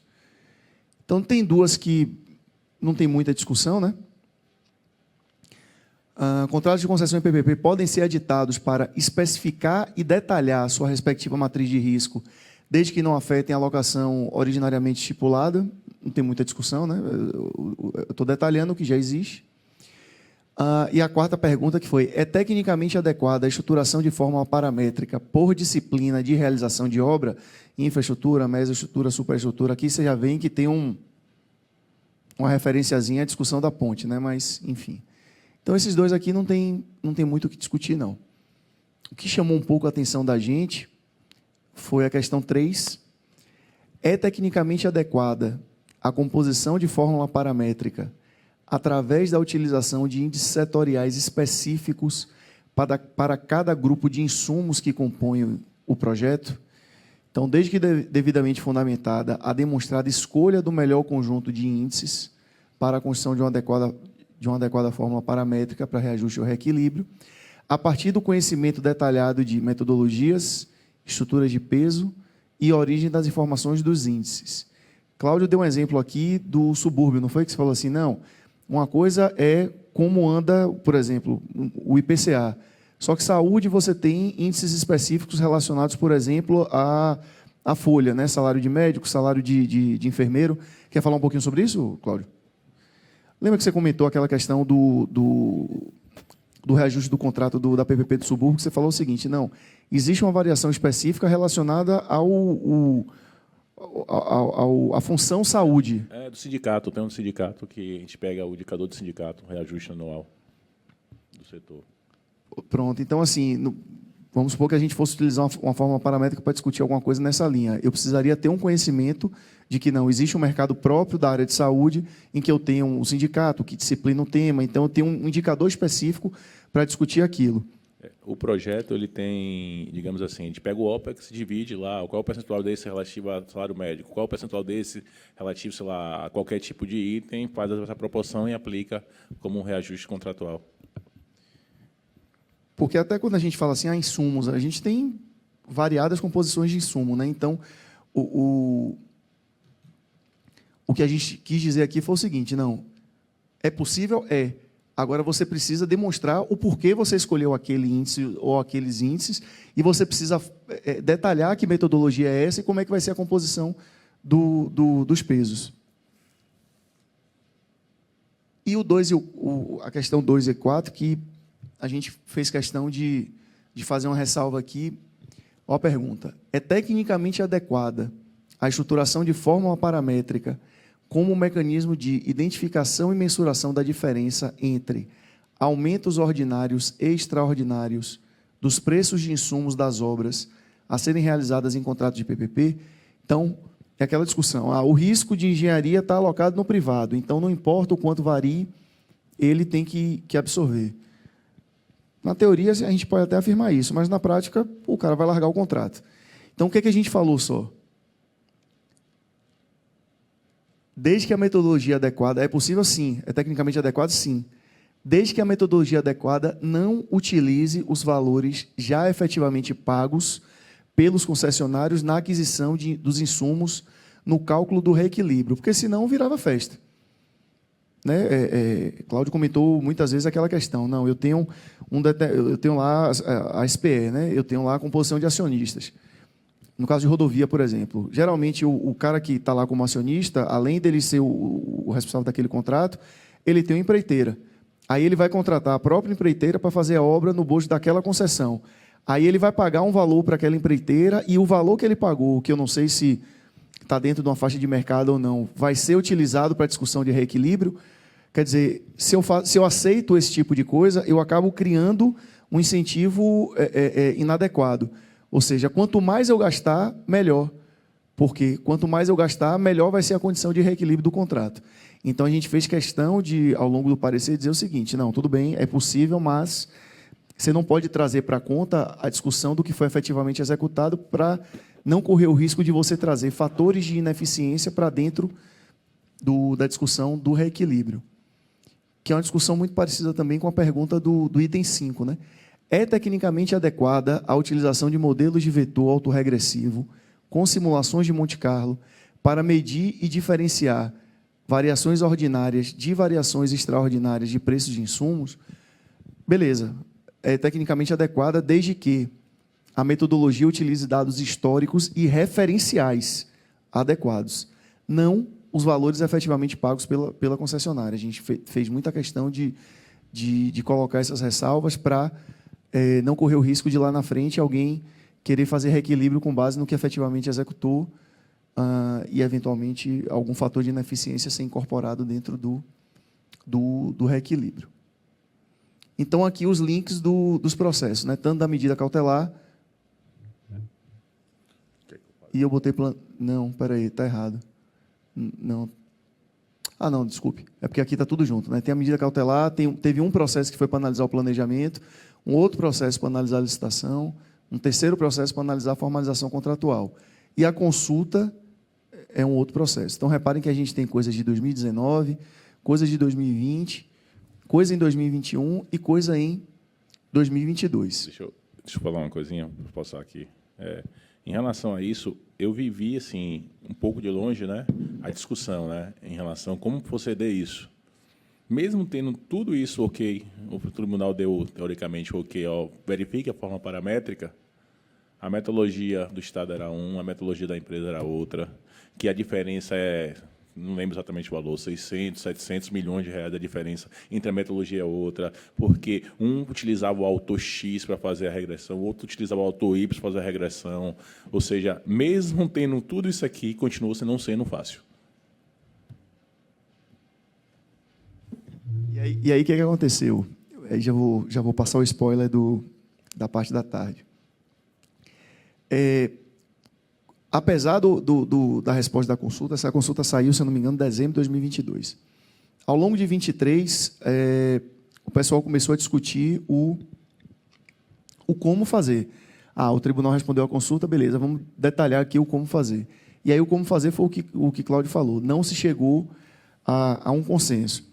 E aí o Estado e a concessionária abriram uma comissão para solução dessa controvérsia. Ou seja, o tribunal já se manifestou, pode fazer. A gente tentou fazer, não chegou num como. Então, vamos chamar aqui uma comissão para poder discutir o como fazer. E aí, o como fazer, o resultado do trabalho da comissão, ou seja, eu crio uma comissão de solução de controvérsias, o resultado da comissão foi uma nova controvérsia. É verdade. E aí, por conta dessa nova controvérsia, o tribunal foi acionado. Então, eu vou fazer o seguinte, gente. Eu vou... essa parte aqui acabou, a gente já vai entrando aqui na parte do consensualismo. Já que a gente já começou, eu começo, a gente leva aqui até 12 horas, e aí depois, na volta, a gente já volta com a parte de leitura, que é a leitura lá do material do consensualismo. Tá? Deixa eu abrir aqui. E o resultado da comissão de solução, né, foi contratada em equipe. O Estado tinha a opção A, a empresa tinha a opção B, a controvérsia é ou A ou B, né? Aí vem a comissão e me diz que é C. E o C era muito mais próximo da empresa do que do Estado. O Estado, não vou aceitar porque você começou querendo anular com razão, porque ele não solucionou nenhuma controvérsia. Ele criou uma solução nova que não foi o pedido da disputa. Mais ou menos isso que aconteceu. Pois é, o que acontece? Então, como a gente avançou aqui, né? Teve essa consulta, e aí houve uma divergência sobre a metodologia de identificação, diferenciação e mensuração da diferença entre o que seria um aumento ordinário, que deveria ser absorvido pelo privado, e o que seria um aumento extraordinário, que, a princípio, seria absorvido pelo poder público. E aí, o que aconteceu? Uma comissão composta por 3 membros, cada parte indicou um membro e um terceiro em comum acordo. A consulta do TCE Bahia serviu como parâmetro para os trabalhos da comissão. E aí, a decisão da comissão de solução de controvérsias gerou uma nova controvérsia. E isso foi ao longo de 2023. Quando chegou no começo de 2024, o Executivo procurou a gente dizendo o seguinte: o secretário da Casa Civil, ele acompanhou as discussões do consensualismo que foi feito pelo TCU em relação aos vagões. Lembra que eu comentei a questão lá do VLT de Cuiabá, etc., que foi entre o Estado da Bahia e o Estado de Mato Grosso. O secretário da Casa Civil do Governo do Estado participou das reuniões, das discussões e tal, e aí trouxe para o tribunal dizendo o seguinte: vem cá, a gente está com uma controvérsia em relação ao contrato da ponte. Vocês não querem tentar fazer essa mediação, fazer esse trabalho de solução de controvérsia entre o Estado da Bahia e a concessionária? E aí, na época, a gente nem tinha resolução para isso. E aí, companheiro, lembrando a pergunta que você fez, mas como é que começou essa coisa da resolução de PPPs e concessões? Primeiro vem a demanda, né? Depois a gente vê como é que a gente faz. Então, o trabalho que foi feito pelo TCU em relação aos vagões lá do VLT, a gente não tinha resolução.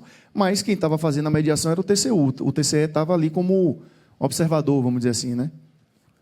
Só que, nesse caso, não. Quem faria a mediação seria o Tribunal de Contas.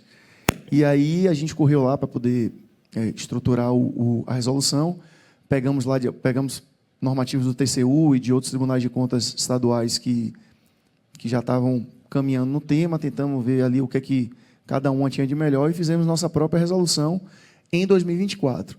E aí a resolução, eu coloquei até o normativo aí no material, está lá disciplinado quem pode solicitar, em que contexto é possível solicitar esse serviço.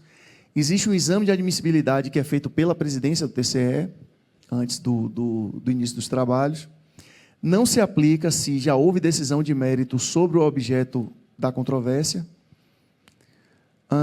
Quem é que compõe a comissão? O secretário de controle externo, que é o mediador, um membro do Ministério Público de Contas, representantes da auditoria, principalmente da área especializada em relação àquela temática, e os gestores públicos, né, e os privados, enfim, diretamente envolvidos na controvérsia. O prazo para a realização dos trabalhos é de 90 dias, prorrogável por até mais 30 dias. E aí, o que acontece? Não é um processo normal. Ou seja, não existe uma instrução com propostas de recomendações, determinações. E quando chega no plenário, isso foi um tema que foi debatido um pouco internamente antes da resolução sair, e que talvez gere alguma resistência em outros tribunais. Quando a proposta sobe para o plenário, não é papel do plenário alterar o que subiu.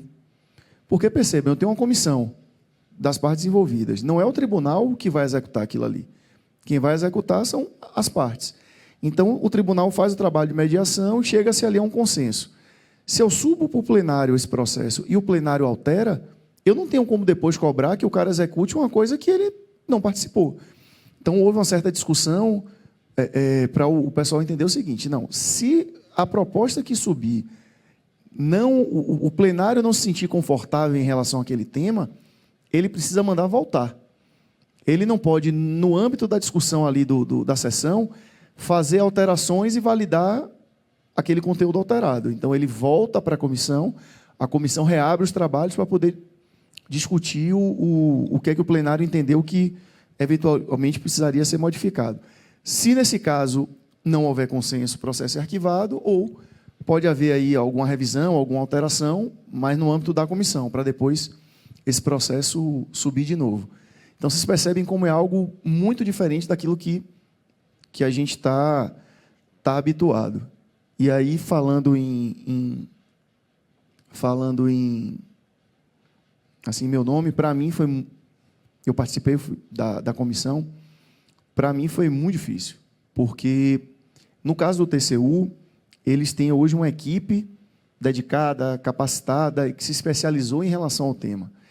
A gente lá não conseguiu fazer isso. Então, quem participou, participaram 2 coordenadorias, uma que fez o trabalho da ponte, né, que eu apresentei, e a coordenadoria que é responsável pelo acompanhamento da execução do contrato, que é a que eu estou como coordenador. Só que aquilo, é difícil você tirar o chapéu de auditor e colocar o chapéu de mediador de conflito, vamos dizer assim. Porque a gente está o tempo todo procurando uma fonte de critério, a gente está o tempo todo vinculado àquela discussão tradicional de auditoria de conformidade. Então, para participar de um trabalho desse, você precisa abrir mão de muitas convicções, de muitas crenças que você tem para poder a coisa ser conduzida da melhor forma. Então, já dando um spoiler aí, foi uma experiência muito legal. Você percebe o quanto é importante, é um componente importante dentro da discussão do direito administrativo, dentro da discussão da administração pública, mas é um tema... É difícil, é complexo demais. Eu vou colocar só porque eu vivi o lado de ver o pessoal do setor público tentando fazer com que o projeto desse certo. Se não tivesse tribunal, não sairia de jeito nenhum isso aí. Ninguém ia assinar nada, botar o CPF dele para dizer que a tia ia passar de X para Y, ia fazer isso para isso, mudar completamente a matriz de risco no contrato. Aí ia ter que fazer um encerramento contratual. O encerramento contratual ia dar disputa para dizer quanto é que eu devo para a empresa. Aí ia ter um processo para uma nova licitação depois de resolver isso.